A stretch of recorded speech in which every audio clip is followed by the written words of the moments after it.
Now, the Daylong Retreat today is called Truly Living in the Present Moment.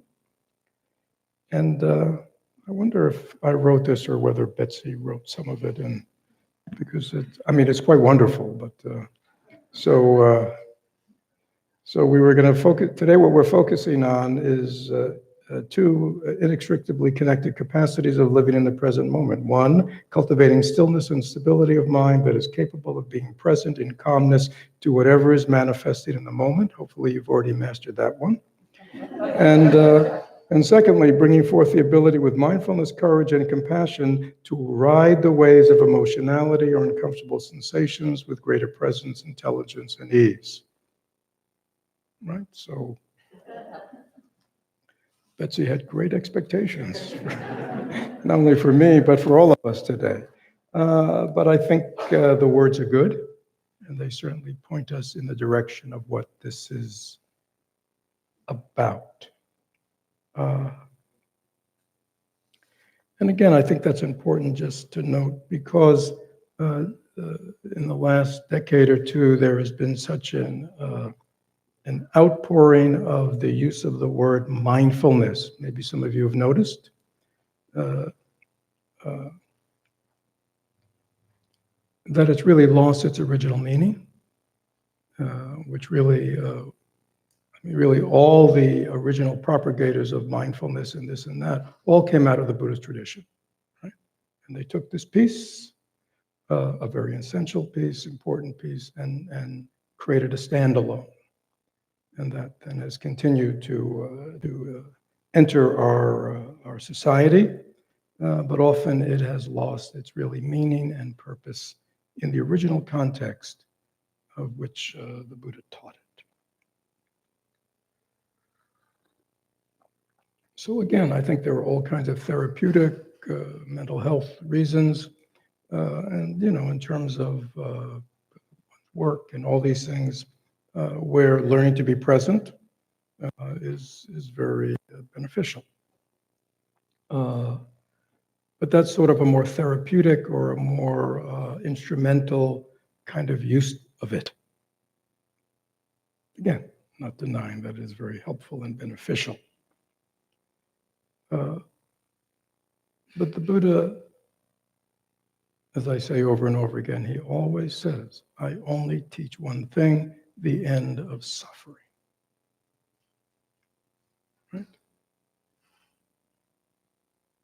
The end of suffering, he said. Not, I teach a slight lessening of suffering. He didn't say that. This is important that we listen to his teaching. He says, I teach the cessation of suffering. I teach the awakening of all the wholesome qualities that are in the mind. Right?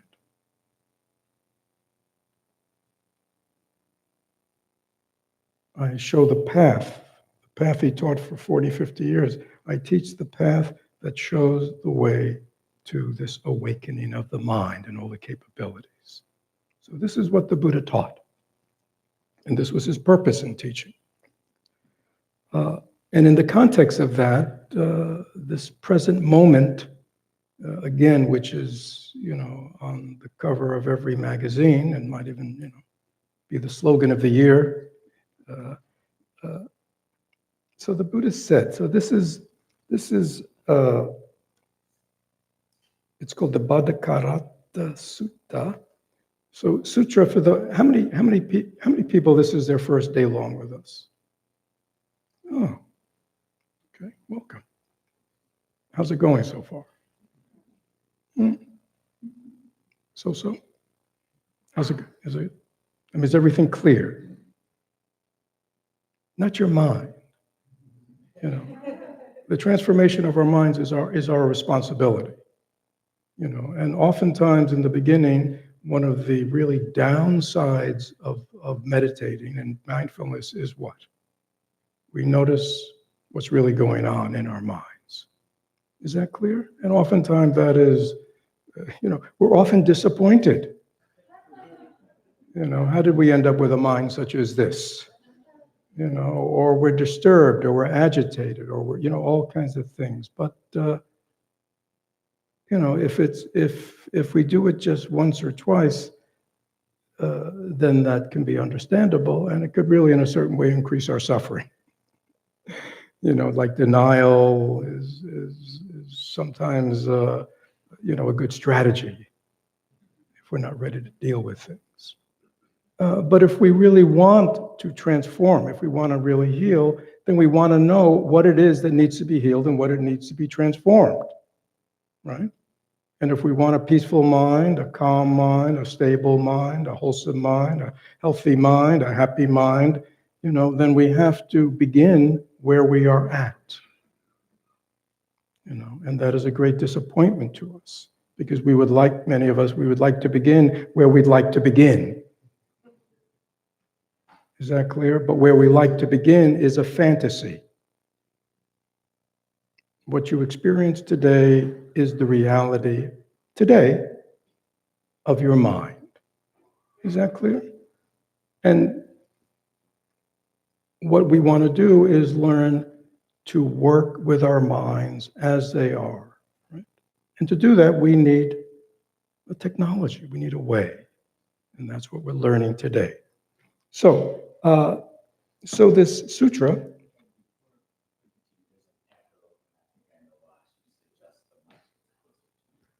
uh-huh. Uh-huh. Is that... Thank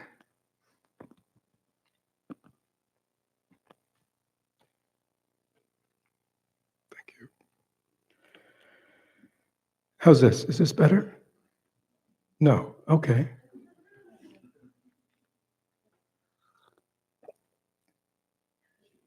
Now it should be better. Is it better now? You're not happy with it. I can tell. I mean, we can take it. It's good enough. That was really wonderful. I mean, that's a good way that we want to be, right? Good enough. So I want to, so this very kind of well-known stanza that I began reading today, and I have actually several translations, comes from this Bhaddhakarata Sutta. And let me say something about, for those of you who are interested in reading original sources, let's say in Buddhism, understand, unless you speak the original language, Sanskrit, Pali, Chinese, Tibetan, Vietnamese, we are getting translations. Is that clear? Which means somebody is reading a totally different language than they grew up with, and they're finding words in English that they think convey the meaning. Is that clear? For example, Thich Nhat Hanh, you know what he calls this sutra? Translated in English? The one who knows the better way to live alone, right? Another translator calls it the Auspicious Day Sutta. And a third translator calls it the Single Excellent Night Sutta. Is that clear?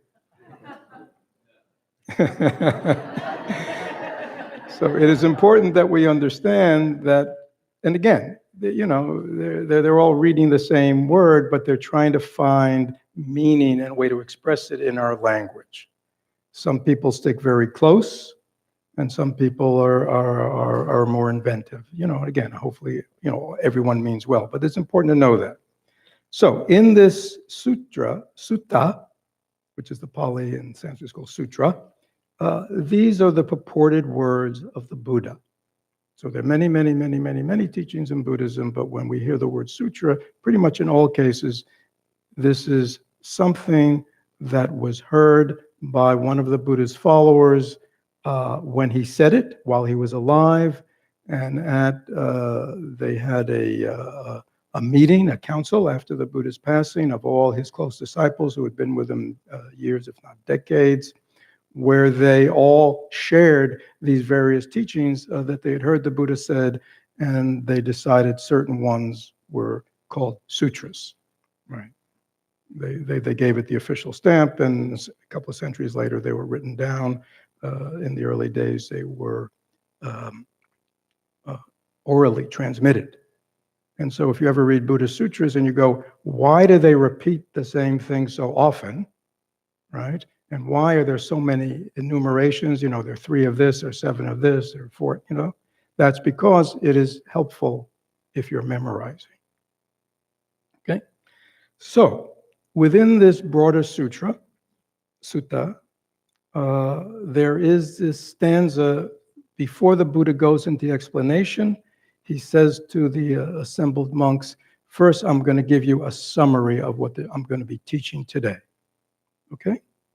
So, in the Thich Nhat Hanh translation, it says, do not pursue the past. Do not lose yourself in the future. The past no longer is, the future has yet to come. Looking deeply at life as it is in the very here and now, the practitioner dwells in stability and freedom. We must be diligent today. To wait till tomorrow is too late. Death comes unexpectedly. How can we bargain with it? The sage call a person who dwells in mindfulness night and day, the one who knows the better way to live alone. Quite wonderful.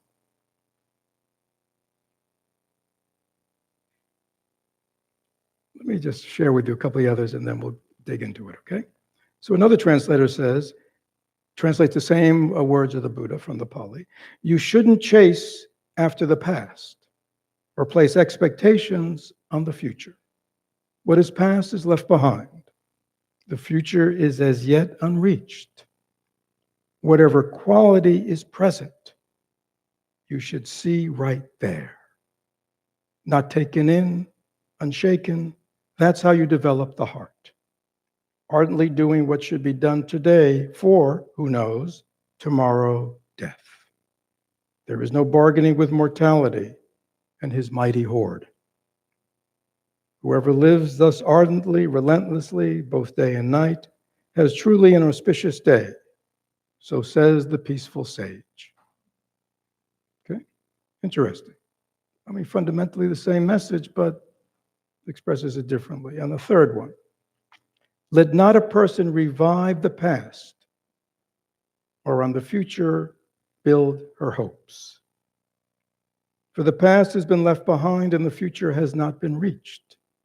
Instead, with insight, let him or her see each presently arisen state.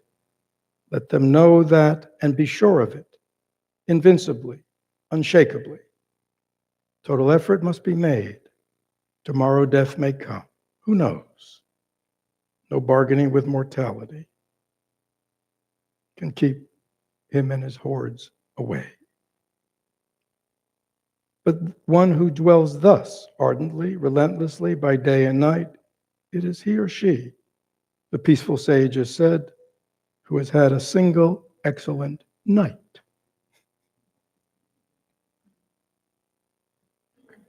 So, today is about learning to dwell truly in the present moment. And you can see this present moment is not simply a dot in time, right?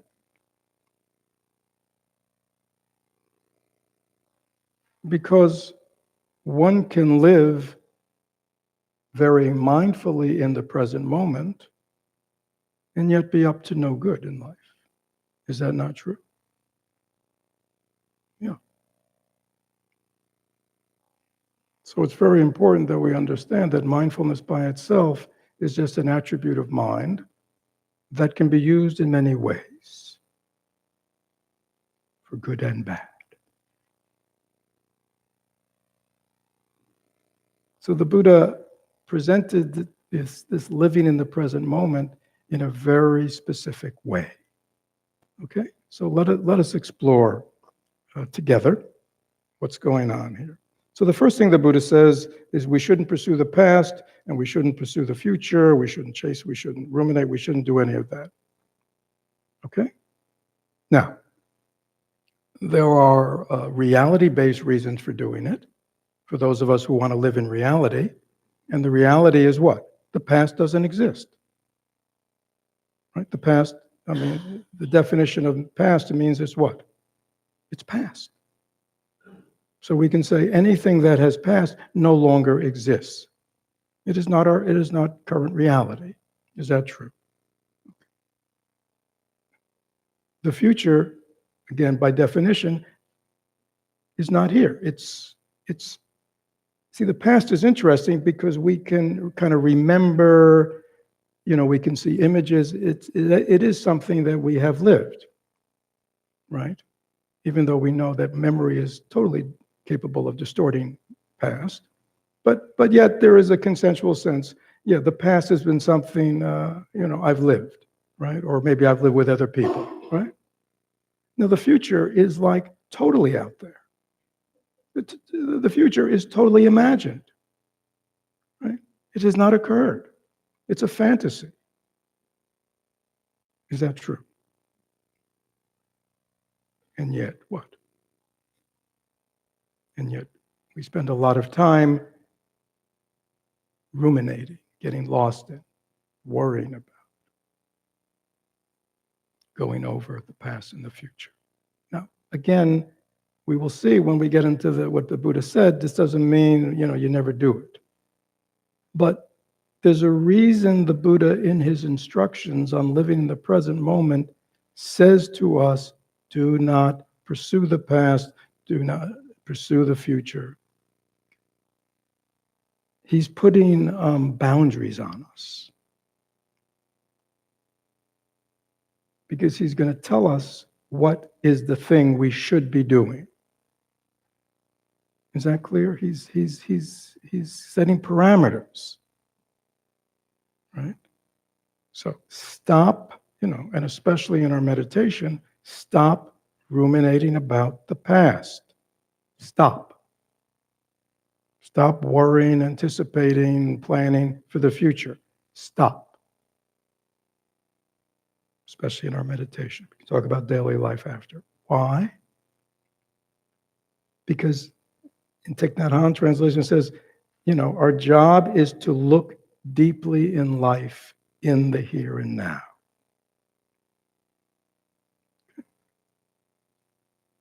Somebody else says we want to see, we want to be aware of whatever quality is present so we can see it and not be taken in by thoughts about past and future. That's how you develop the heart.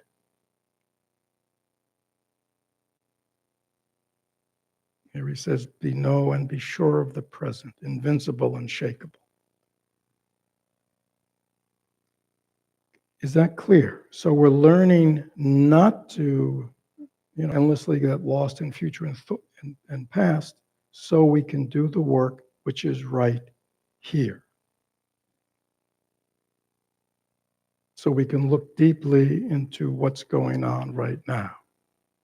So we can experience the richness and complexity of life right now. But as long as we believe that endlessly ruminating around in our thoughts, in our memories, in our fantasies is life, we will not have that ability to truly live life where it is occurring and transform, heal, whatever it is we need to do. Is that clear? I mean, this is important. There's a reason, he's not just kind of going, well, it'd be good if you didn't think about the past too much or the future. He's saying, if you really want to lead an auspicious life, if you want to be the one who knows the better way, right, we need to do this. Now, from a mental health point of view, from a non-suffering point of view, it also makes good sense, doesn't it? Because when you, when we think about our rumination or going over or thinking about the past, what are we doing in most cases? What? Suffering. I mean, it doesn't mean we can't be thinking, gee, I had a really great time last night or when it was good, But a lot of our rumination about the past, the going over about our past, which could be something that happened this morning. What are we ruminating about? What?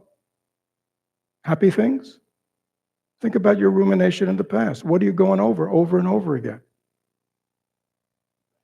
Regrets, which make you happy, right? The more you go over your regrets of all the things you should have done or shouldn't have done, it just builds up your joy, right? Okay.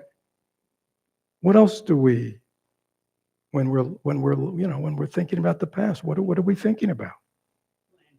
Blaming somebody. I can't believe they did this. They shouldn't have done that. Or, endlessly blaming, over and over again. And if you could just share a little bit of one sentence as you ruminate about and blame the person over and over, that makes you happy. Self-righteous happy, which is a certain kind of perverted happiness. I agree with you. But if we look at a more, joy, happiness on the schema of positive feelings, we would not say that, you're right. It is very empowering to our sense of self. Yeah, it feels good to be right. But if we step back, we would go, it is a source of suffering. What else do we go over when we go over our past? Shame. We think about things that have happened in the past that we have shame, that we have guilt about. Again, just very objectively. And how does that make one feel? Guilt, bad, but bad. I mean, it's an afflictive mind state. I mean, what else do we ruminate about the past? Anything else? With judgments, losses. Right. Now, again, we're talking about rumination. We're talking about over and over and over again. What does that do to our mind?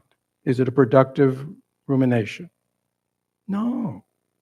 Especially if we objectively say, I would like a peaceful mind.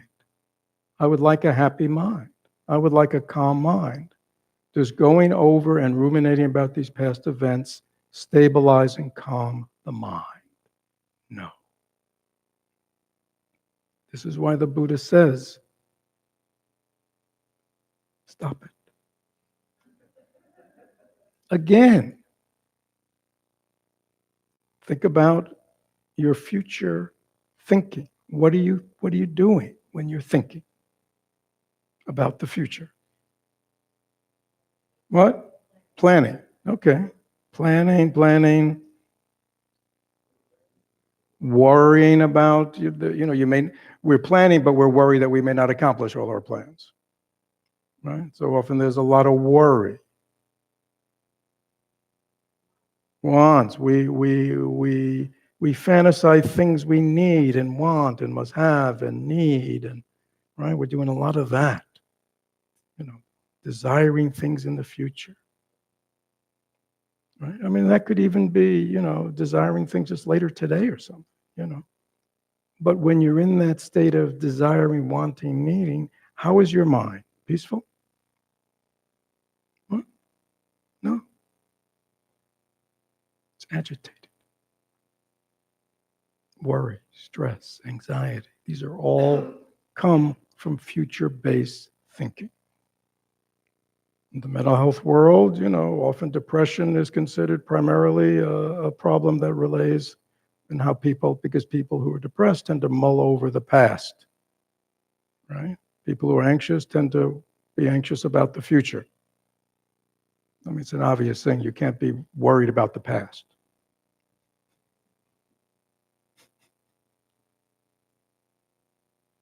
And yet, none of it is reality-based. Because the past is past. It no longer exists. The future, no matter how much we fantasize, plan, right, worry, it will still unfold the way it'll unfold. Is that true? And when we get there, it'll be known as the present moment. Then our future will be real. Until then, it's just a fantasy, an imaginary process our minds are going through, how things are going to turn out or not turn out.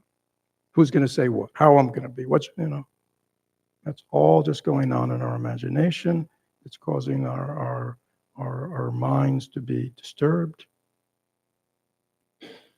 So, from a healthy, a mental health or healthy mind point of view, endlessly being lost in the past and endlessly ruminating about and worrying about the future, produces unhappiness in us. But again, as the Buddha said, if the purpose of living in the present moment is not just to live in the present moment, but to look deeply into the present moment, if our energies are always out there, that task of healing and transformation becomes very difficult, right? Because to transform takes energy, takes focus, takes intention, takes follow through, right? But if our mind lacks those qualities, then even though we may want change and transformation and healing and everything, it will not occur. And many of us are frustrated by our own lack of progress, aren't we? In many ways. But it's really not that we are somehow at fault or there's something wrong with us. It is often the case that we are just not giving what we want the attention it needs because our attention is elsewhere. And where it is in places that are not productive. I mean, how many times do you have to go over, how many times do you have to blame the person? Okay, let's say, you had your original blame. All right, you want to give yourself 2 or 3 times. All right, 2 or 3 times, good. Yeah. It's good to give ourselves a little wiggle room. We're not perfect yet, all right? But in truth, we do it how many times? Right? I can't believe she did that. But right? I can't believe that happened, or regret. If you think about the things you have regret for, and none of us are perfect. There may be things in our life recently or in the past that we regret. But once you've understood that whatever happened is regretful, you've learned your lesson. And all the energy should be starting right this moment. This is how I'm going to act in those situations. Right? Painful events, events we have shame for. Again, how many times do we go over them in our life? 1 or 2? No. Thousands. For what purpose? For those of you who do it, tell me what the purpose is. It makes you feel good. It gets rid of that memory or that feeling. No. We're actually increasing it. Why? Because we're continually paying attention to it. Is that clear? That's what we're doing. In the pursuit of happiness, Shantideva says something like, in the pursuit of happiness, we only cause suffering for ourselves. We want to be happy. Right?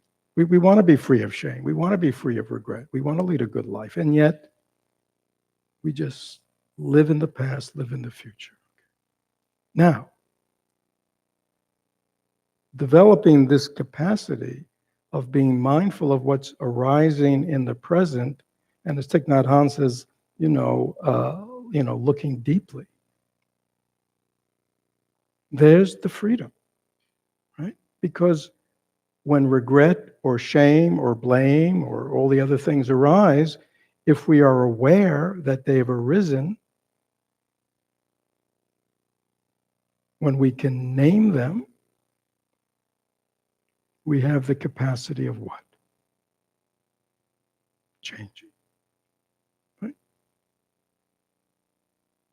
So living in the present moment is not just, I'm aware, I'm aware that I'm blaming again. I mean, so what? There's no credit for that. You see? Because you could continue. You see, this is the problem with this kind of very singular, mono kind of mindfulness. So what? Right? Because we may continue to blame as a characteristic, even though we can name it. I mean, we'll get down into that in a moment.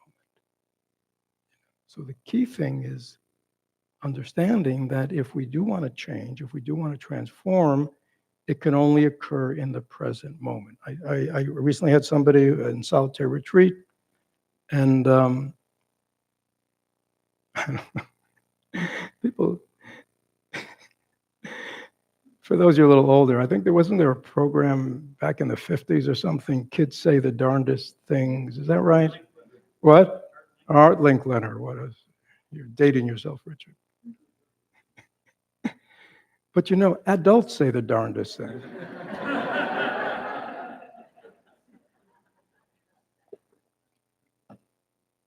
So this one person who's having who's on retreat, sort of toward the end, had a lot of good insights. Says, I really see my habit energy clearly, and I know I got a lot of work ahead of me. It's going to be hard work. I mean, she actually said that. And I said to her, no, it's not. Because change only occurs in the present. Right? It's not like, all your habit energy is lined up. You know what I mean? It's like this, like a railroad train that stretches on forever, and it's, and it's just moving through you. And then, that would be hard to stop. I totally agree that would be, but that's not a way it occurs. Okay? Because when shame or blame or regret or worry or fear arise in you, they always arise in the present moment. Let me say that again. It's so simple, right? Everything arises in the present moment. It can't arise anywhere else because this is where we're alive, right? So if you're ruminating about the past, you're ruminating about the past when? Now.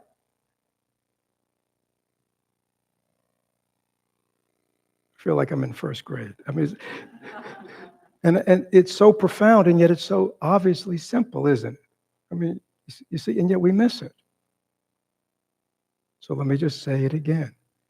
You can be the biggest shame-based, blame-based, regret-based, worry-based, fear-based, anger-based, whatever person there is. But if you're going through any of those mind states or thoughts, you're having them only in the present now. Is that clear? You can't do it anywhere else. Try thinking in the past. Try thinking in the future. It's a challenge. In the present, you can think about the past. In the present, you can think about what you think the future is be. But it's all occurring when? Now. This is the importance of now, of the present moment. Why the Buddha, made such a big deal about it 2,600 years ago. Because he was teaching a path of transformation, of awakening from suffering. And he wanted to make it easy on his disciples. So he gave them this very pith teaching. So, as opposed to this woman who talked about her heavy-duty habit energy and how hard it's going to be to change it again, like it's this, long train, No. your habit energy, whatever it is, will only arise in the present moment. And how will it arise? Think about all your stuff. How does it arise in the present moment? As a what? What? As a thought? As a feeling? As a sensation? As an image? Right? That's how it'll arise right now. As one thing.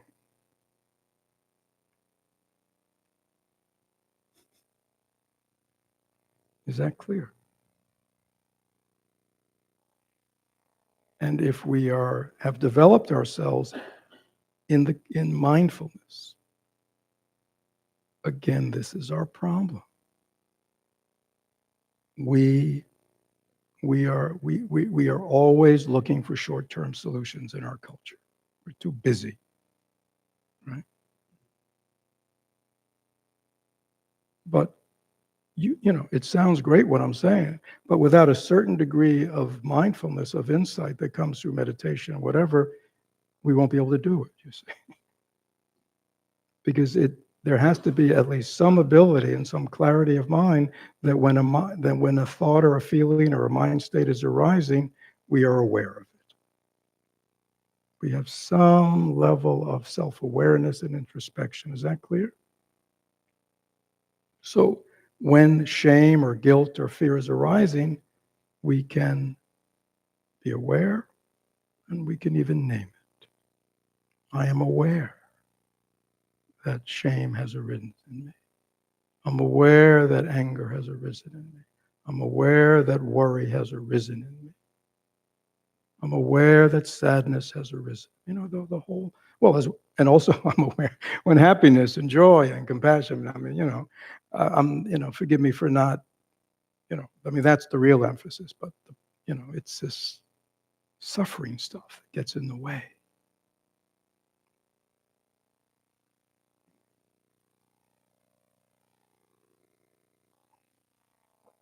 Now, in the Buddha Sutra, I guess I won't read it for time's sake. But let me just say, the Buddha, I like what Thich Nhat Hanh does. Basically, in this one translation, he talks about not being taken in.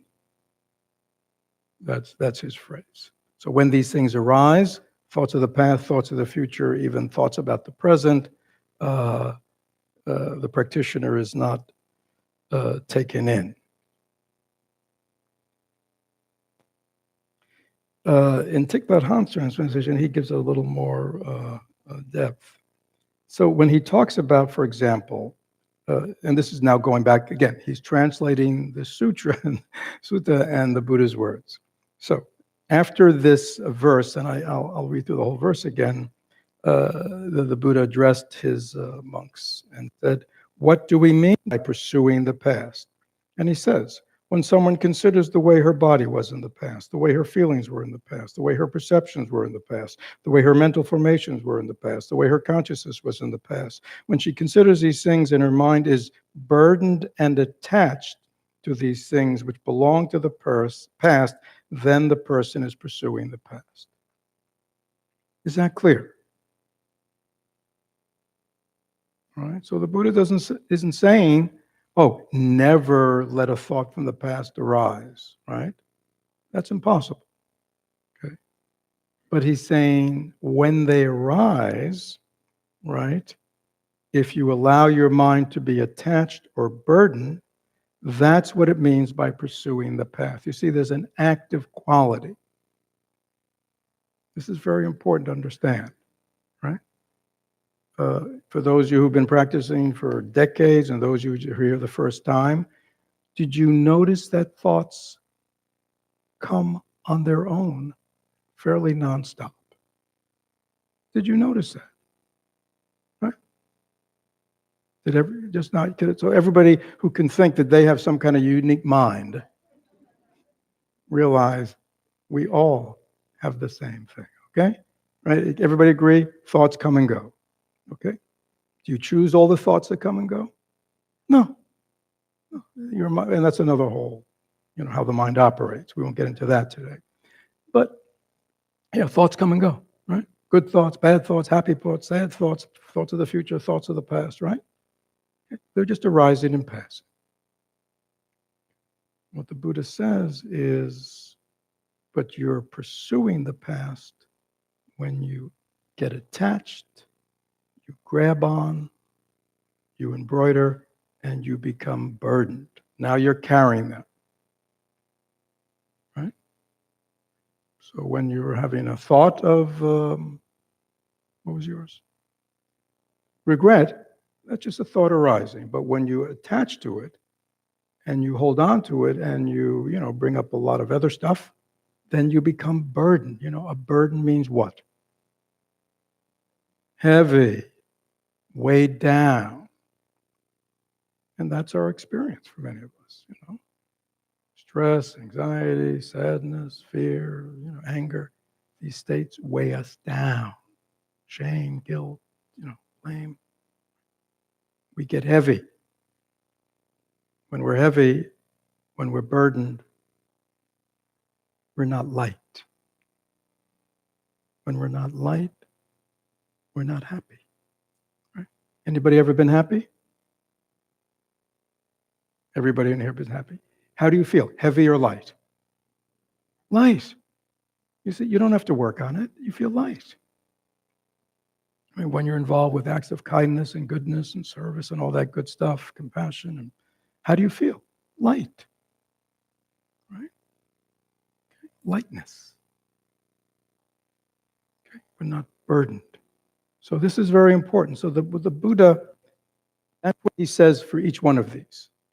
Okay? So because what he does is, like he says, see, like over here, he says, what is meant by not pursuing the past. And then he says the same thing he just said. When a person considers the way her body was in the past, the way her feelings were in the past, the way her perception in the blah, blah, blah, blah, blah, blah, blah, where her consciousness was in the past, when she considers these things, but her mind is neither enslaved by nor attached to these things which belong to the past, then this person is not pursuing the past. Is that clear?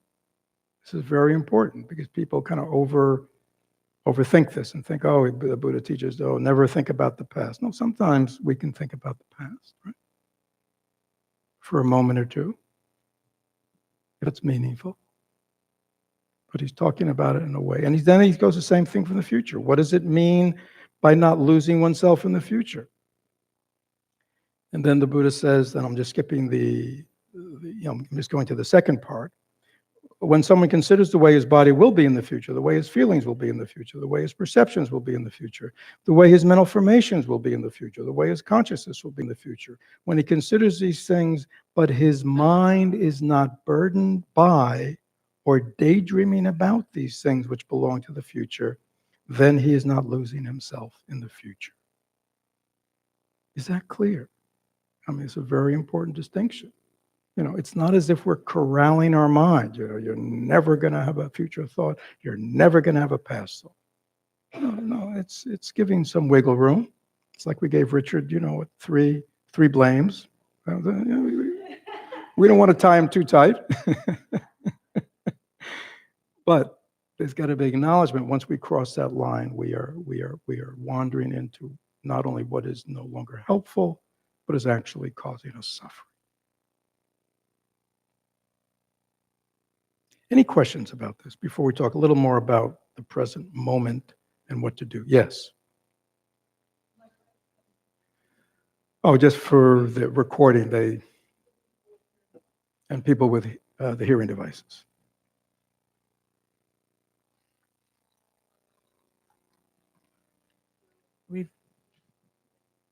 So reviewing the past. So what? So reviewing the past. Reviewing the past. Right. Mm-hmm. From the joy lens. Mm-hmm. If one does that over and over again, is one equally burdened? Yeah, I mean, and I would say, we want to learn to be happy in the present moment in life. Right? because this is where life is happening. Right. So, I mean, if we have a happy experience, well, I don't know what you're with some people, you had a good time. Okay. If you have to continually relive it in your mind over and over again to produce happiness in yourself, or if you have to tell everybody for the next 2 months about this happiness, I'd say that's a little overboard. And it's robbing you of, there's nothing wrong. Like if you had a nice time yesterday or this weekend, if it comes into your mind and think, yeah, that was really fun to be with them, and I really enjoyed it, that's fine. That's normal.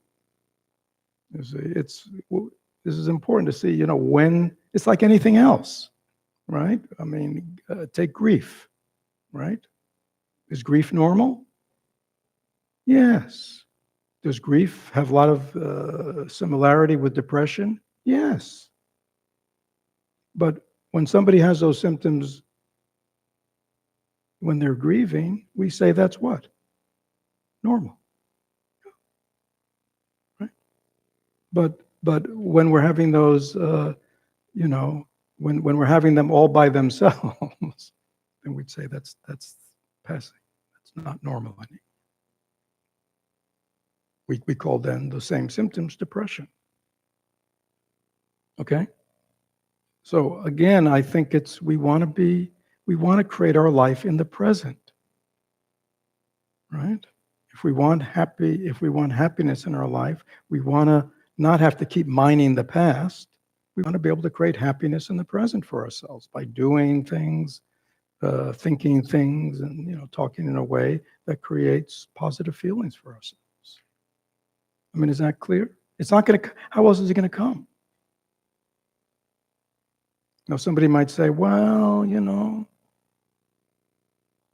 I got a lot going on in my life these days, right?"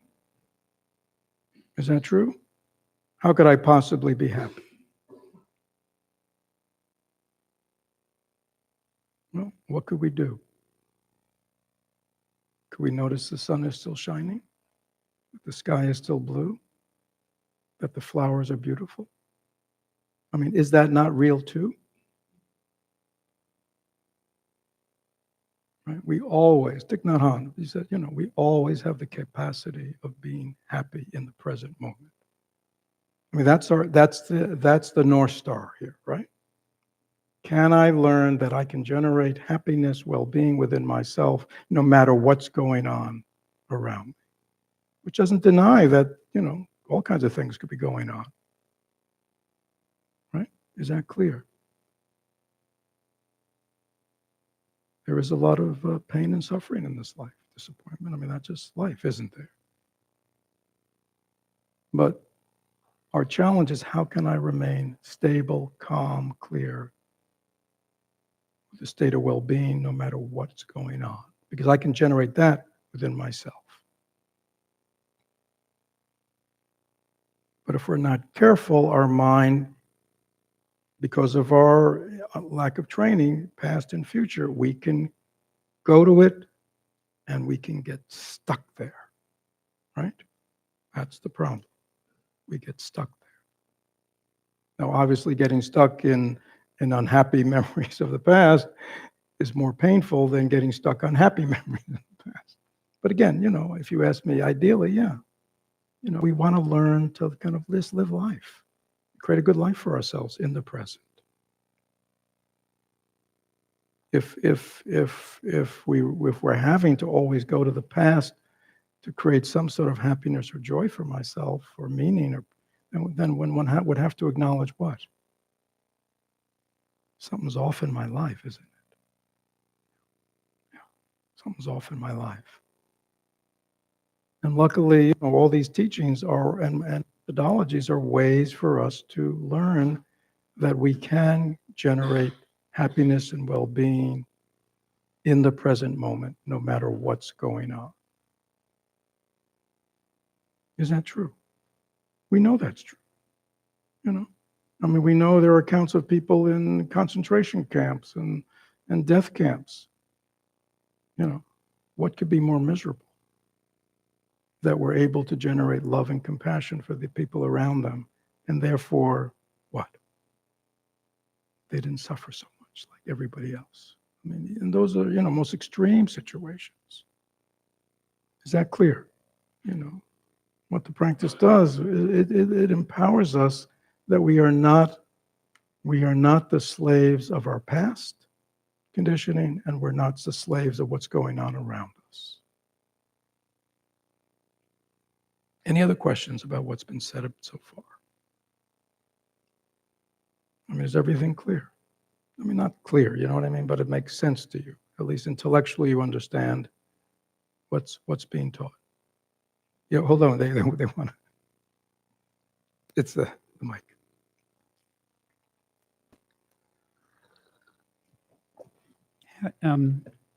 Happiness as a practice. Happiness is a practice. Yes. In other words, so Yeah. cultivating the seed of happiness so that the response of happiness is happening more often. Yes.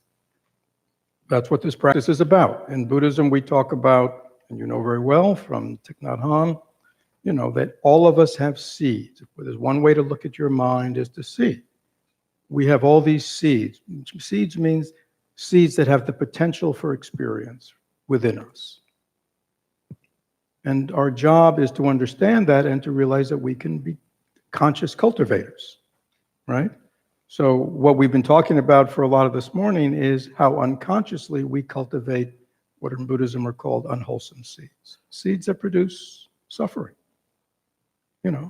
So when we are ruminating, when we are going over, when we are reliving, when we're reimagining, we are just, cultivating seeds of suffering within us. And when you cultivate a seed, a good seed or a bad seed, you know what happens? It grows. See, it grows. It doesn't care, right? Anybody here garden? You know that if you water, right? And you make sure there's enough sunshine, and you throw some fertilizer out there, what? The plants you wanted to grow, but also what? The weeds grow, right? Weeds are just as happy to get water and sunshine as the plants we want, right? Okay? So when we are attentive and watering unwholesome seeds, they grow and we suffer. Now, what Buddhism is about is learning not to cultivate those and to cultivate the seeds that create happiness, well-being, joy, peace in our minds and ultimately in the world. Yeah, so there's all kinds of positive seeds within us, and there are all kinds of experiences in life that nourish those seeds. It's not like, it's all on me.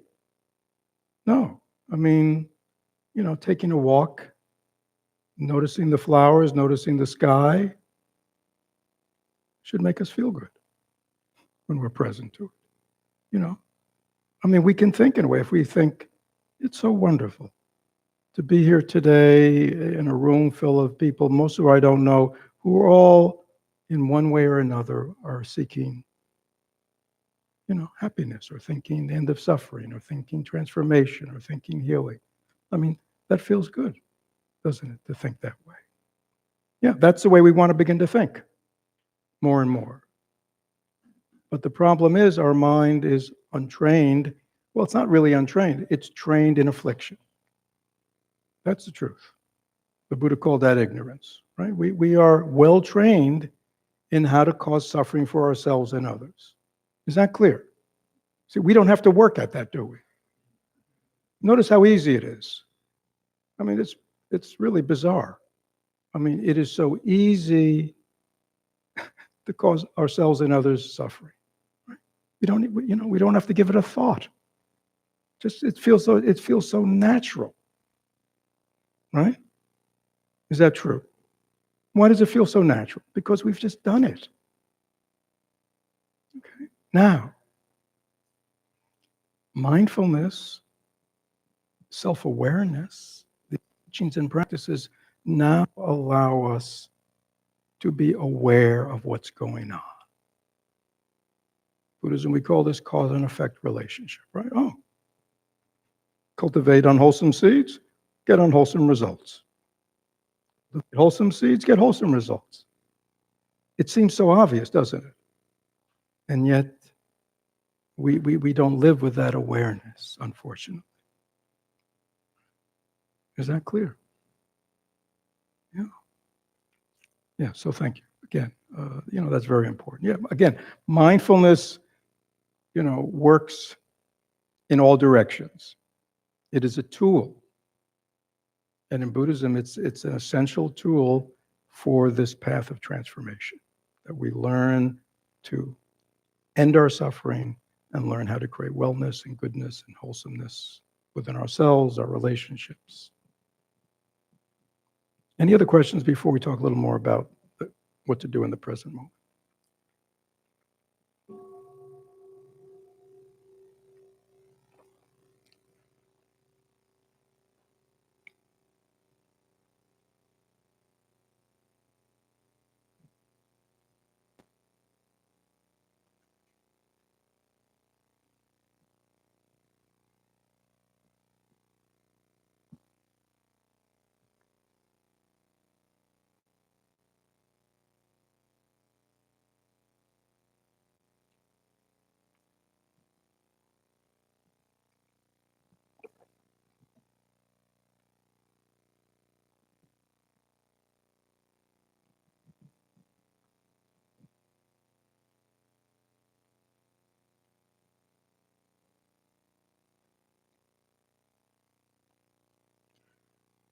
In the Thich Nhat Hanh translation, the present is approached by saying, looking deeply at life as it is in the very here and now, the practitioner dwells in stability and freedom. These other translations say, whatever quality is present, you clearly see right there. You just see what's going on. You're taken in, you're unshaken. That's how you develop the heart. And the third person says, with insight, we see each presently arisen state and know and be sure of it, invincible, unshakable. So, and in the commentary by Buddha on his own verse, he says, interesting, it's different than the others. The others are clearly don't follow this, don't pursue this, don't follow this, don't pursue this, right? Don't be attached, don't be burdened. When it comes to the present, the Buddha says something different. And now thinking about it, I think it just affirms what we were just talking about earlier. That if we learn to use our minds correctly in terms of past thoughts and future thoughts, and really create a base for a life of presence and mindfulness, it is here that we practice the path of transformation. Okay? So the Buddha says here, what is meant by not being swept away by the present? And he says, when someone studies and learns about the awakened one, the Buddha, the teachings of love and understanding, the community that lives in harmony and awareness, when that person knows about noble teachers and their teachings, practices these teachings, and does not think, this body is myself, I am this body. These feelings are myself, I am these feelings. This perception is myself, I am this perception. This mental formation is myself, I am this mental formation. This consciousness is myself, I am this consciousness. Then that person is not being swept away by the present. Okay? So there's a lot more packed into this paragraph than the others. Is that clear? The others were more about don't do, don't pursue, don't follow, don't embroider, don't get caught in, don't attach. But here the Buddha is now saying that, but in the present, this is where you have to bring things that you have learned to transform this moment. Right? And this is very important. Current mindfulness, kind of, I guess they call it secular mindfulness, does not really teach. But in the traditional Buddhist teaching about sati and smriti, mindfulness is mindfulness with criteria and awareness of criteria. This is what you're mindful of. I often say to people, this other kind of mindfulness would mean, you're driving down the road and you see a sign, bridge washed out, don't proceed, and you're very mindful and you see that sign and you keep proceeding. Very mindfully down the road, and then you see that the edge of the cliff is coming and you're very mindful and present. I'm very aware that I am noting that I see there's a cliff ahead of me and the bridge is washed out. And then as you go over the cliff, you're very mindful and aware. I am noticing that I am now going down and falling into the... Right? So that person would get an A+ for their mindfulness. Is that clear? But there's no criteria. There's no awareness of what's healthy or not healthy, of what's really going on. So traditionally in Buddhism, mindfulness involves an awareness. It's bigger than just being present. Right? Again, at its most extreme, a murderer could benefit from mindfulness, couldn't they? Right? A thief could benefit from mindfulness, couldn't they? Right? Learning how to be more present, less distracted, really focused on what I'm doing. Right? It could really enhance, my capacities. What's wrong with that? I mean, there's no ethics. There's no bigger picture. There's no, right? There's no sense of harm that my actions are doing. So what the Buddha is now sharing with us is that when we are mindful of what's arising in the present, we are now doing it in the context that we are aware of and we're practicing a path of transformation. I mean, when he talks about, we've studied and learned about the Buddha and teachings on love and understanding, we're part of the community of lives in harmony and awareness, we know about noble teachers and their teachings, and we practice these teachings.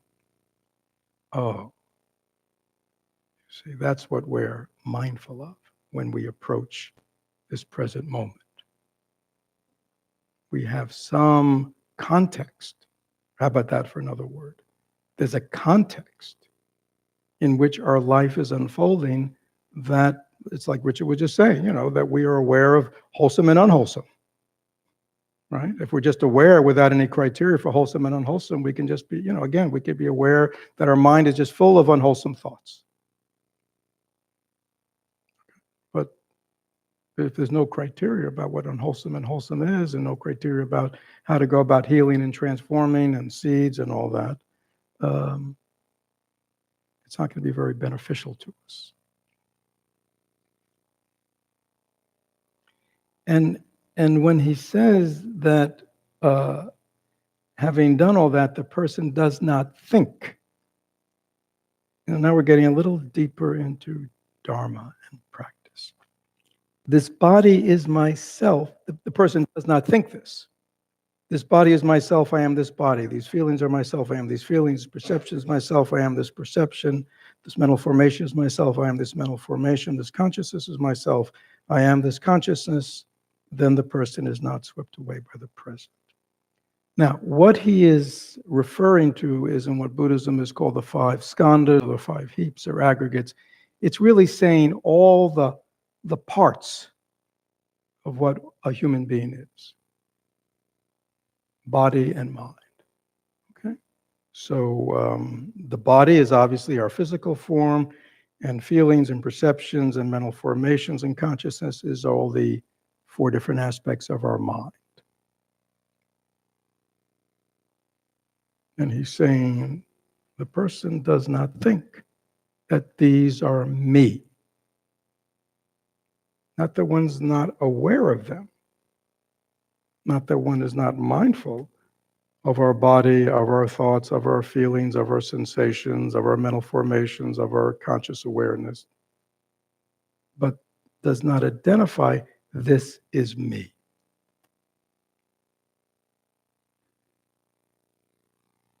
This is taking your mindfulness practice one step deeper.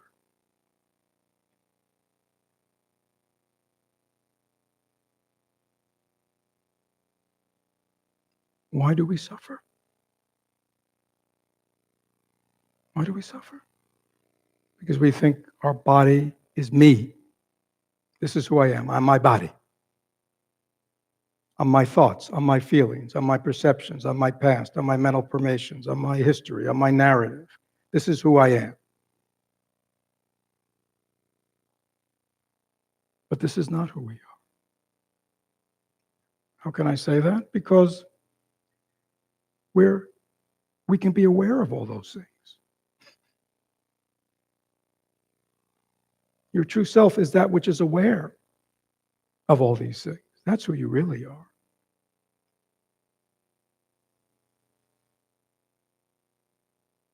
I mean, most people would say, well, I am my body, right? Isn't that the way we talk? See, I'm my body. Who am I?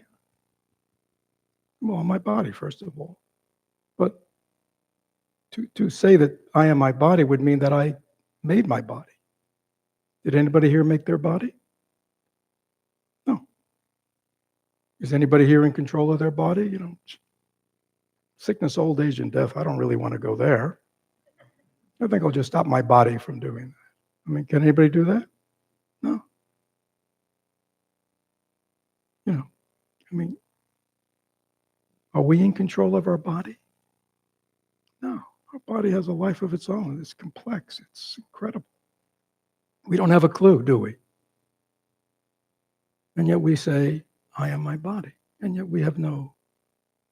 The same way we'd say, well, people might think, you know, I'm my thoughts. Right?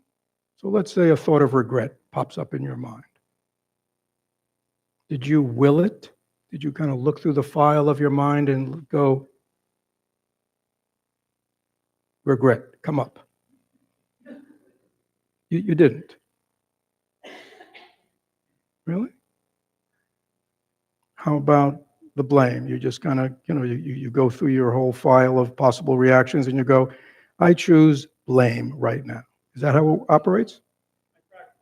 Your practice is what? Blame? Well, if that's the case, well, you're doing a very good job, I think. Yeah. Or shame, right? It's just what? It comes up. That should show you it's not you. It's something that we're conditioned to and arises by itself. Is that clear? This is our condition. We cannot control that arising at all. So don't be upset with yourself if all kinds of thoughts, feelings come up that are unwholesome. Why do they come up? Because why? Because we have the seeds. Because we have thought it before, we felt it before, we thought, you know what I mean? It'll come up. Don't be disturbed by that. Is that clear? But our freedom is what Buddha is teaching here. And again, this is what we talked about earlier about, you know, our habit energy is not this endless, solid freight train. It arises as a single car, a single thought, a single feeling, a single reaction, a single image, you know. That's how it actually occurs. And if we are aware in that moment, when it has arisen, that's why, you know, in insight meditation, you know, the statement is, I am aware that anger has arisen in me. I'm aware that worry is present in me. I'm aware that shame is present. I'm aware. To say you're aware means it's not you because you're aware of it. Is that clear? How can it be you? Because you're aware of it.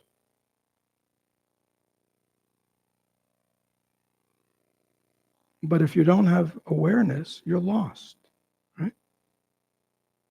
Because when it arises, we just what?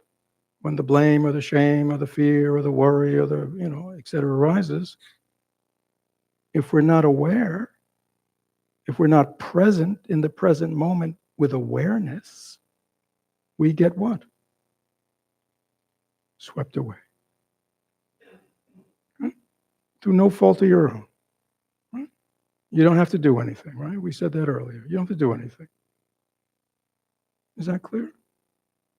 We can cultivate delusion and affliction morning, noon, and night without any effort at all. Is that true?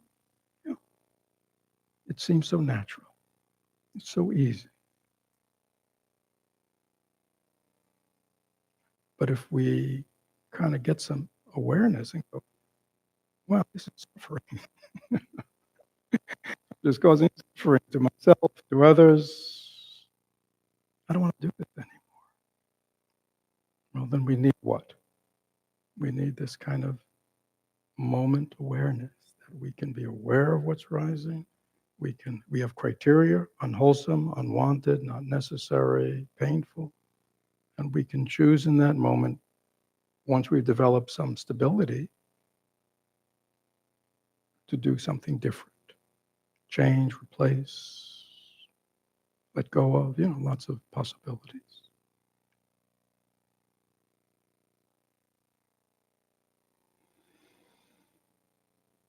We must be diligent today. To wait till tomorrow is too late.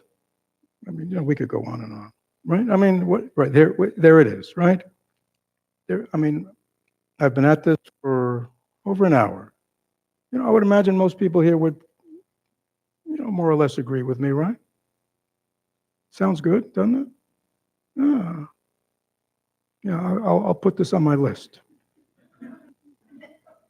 But right after today, I got to Home Depot. Then I'm meeting these people for dinner tonight. Tomorrow, right?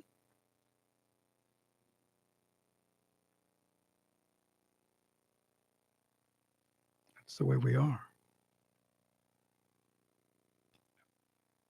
So the Buddha says, we must be diligent today. To wait till tomorrow is too late. Death comes unexpectedly. How can we bargain with it? In Buddhism, we call this impermanence. Death is just like big impermanence for human beings. It's like the big impermanence. Okay, but impermanence means things are just changing all the time. Nothing has any stability. Everything is unfolding according to causes and conditions. And one of the things about about taking birth and having a human body is that it will eventually, sooner or later, get sick, get old, and die. Is that true? Yeah, that's the trajectory we're all on. I don't mean to bring you down, but that's the trajectory we're all on. I mean, some of us are a little closer to that. Some of us may think we're further away, but even that's not true, right? I just heard the other day somebody in their late 20s died. Somebody in their, you know what I mean? You hear I'm sure you all know this, right? I mean,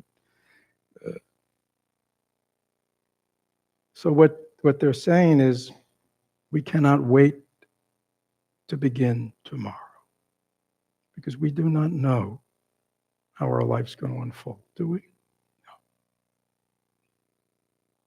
And we know essentially these days because there's so much going on, the busyness, the activity, so many, that it's just so easy to put the essential things on the back burner. And to put all our energy into things, whether they in the short run are things to do or meaningful, in the long run do not give us the peace and the freedom and the happiness that maybe we seek. So the Buddha says, we must be diligent today. To wait till tomorrow is too late. Somebody else says, we need to be ardent, for who knows about tomorrow. There's no bargaining with mortality. Mortality includes sickness, the whole deal. We don't, when it comes, it comes. And we all know, if not in our own life, we've dealt with things that have happened in terms of sickness, disease, accidents that's happened in our life that we were not planning on. Is that true? Yeah. I mean, and that's just, so many things in this life are unexpected, especially these days. Work, I mean, so much instability in this work, the world, climate. I mean, there's just more and more and more and more instability, more and more unknown trajectories. And yet we think this will go on forever. So the Buddha reminds us about impermanence. We can't wait. Now's the time.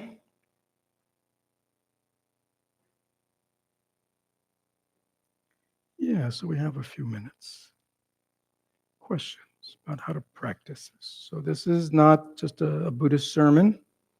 For those of you who's in here today, this is not a Buddhist sermon. These are profound teachings of the Buddha and the masters that were given. They didn't work on commission. They did this out of their great compassion for us, knowing that we don't know the way to end our own suffering. We don't know the way to happiness. They gave these teachings. Unfortunately, there were people in the assembly who, memorized them and eventually wrote them down, and people passed them on for 2,600 years. We were very fortunate. But any question? This is important. Anybody kind of have doubt about these teachings or doubt about their ability to practice them? Or yes. The something that I've given, I would maybe exception to, or that I struggle with, is the environmental degradation that's going on. And You give it exception, meaning what? given like all the other things that we've spoken about, I in my own way accept them. I can work with them in my mind. But if we don't have clean air and clean water, none of this even matters. And so to me, what seems like something being overturned every day, or just the degradation, that is something I still really struggle with. And I'm not really sure how to. Yeah. And I struggle. So Yeah. So again, this is not about that. This is about you. What you want to do with your life, how you want to respond to the suffering of the world, that's your business. That's good. Okay? But even if you decide, let's say, environmental degradation is a thing, what are you going to do? What are you going to do? Let's just say it's the top priority, it nullifies any other thing I could possibly do. So therefore, you're going to go do what? Do what I can do. All right, do what you do. And you know what? As you're doing what you're going to do, you're going to be thinking and feeling. You're going to be alive in the present moment. Whatever you do, you're going to be doing in the present moment, now. How do you want your mind to be as you're trying to turn around human beings and what they're doing? How do you want your mind to be? Happy. Yeah. Yeah. Peaceful, compassionate. So this is the practice for you. Is that clear? It gives us the tools to enter the world of suffering and impermanence, and bring something positive to it.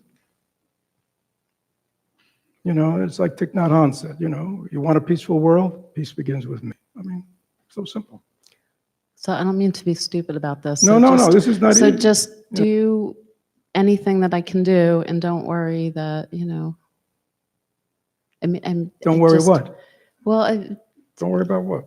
I mean, sure, the earth will still be here. We may not. We're all dying, but I'm just. Well, that is true. Yeah. Don't worry about the future. Just do what I can do now. And Well, again, the Buddha, he didn't say, don't worry, be happy. Yeah. Please don't reduce the Buddha's teachings to something trite. Okay? Yeah.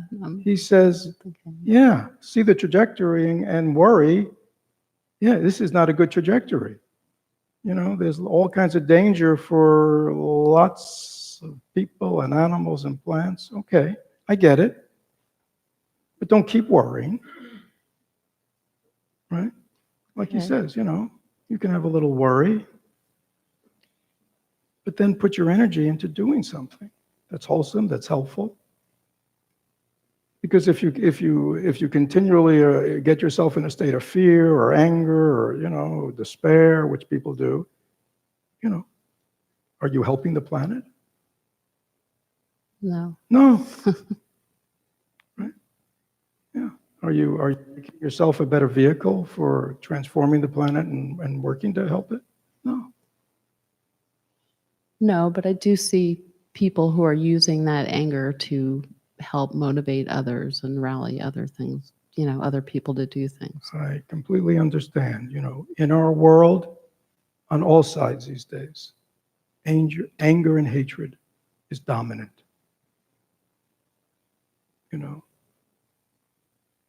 We have another way. It's the way of love. It's a way of understanding. It's a way of compassion. It also is a very powerful energy, very motivating energy.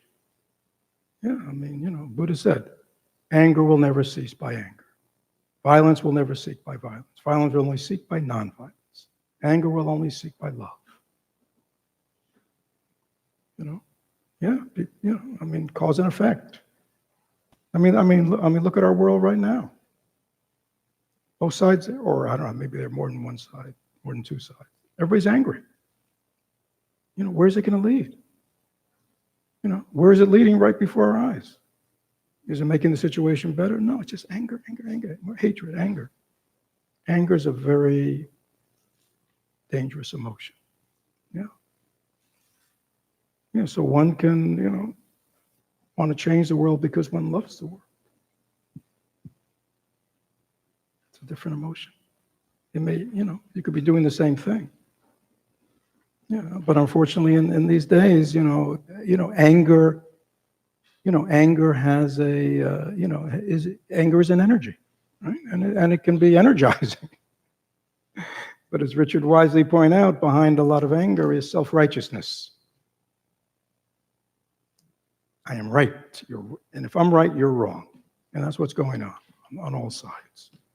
So, anger's, again, anger, anger, historically, anger can be very motivating.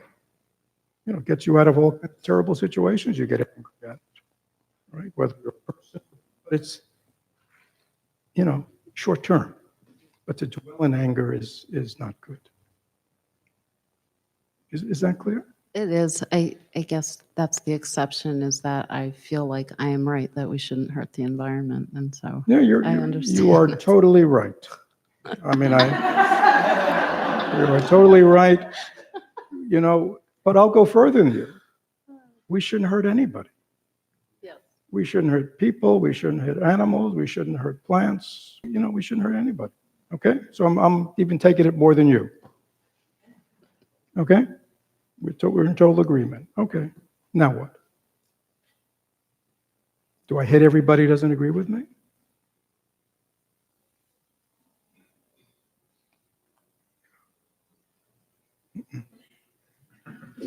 That's not the way. Because they'll do the same thing. They think they're as right as you are. That's the problem. We're all caught up in this attachment to ideas and ideology and self. Yeah, it's interesting times, doesn't even touch it. So, having said all this, we will end the Dharma talk discussion.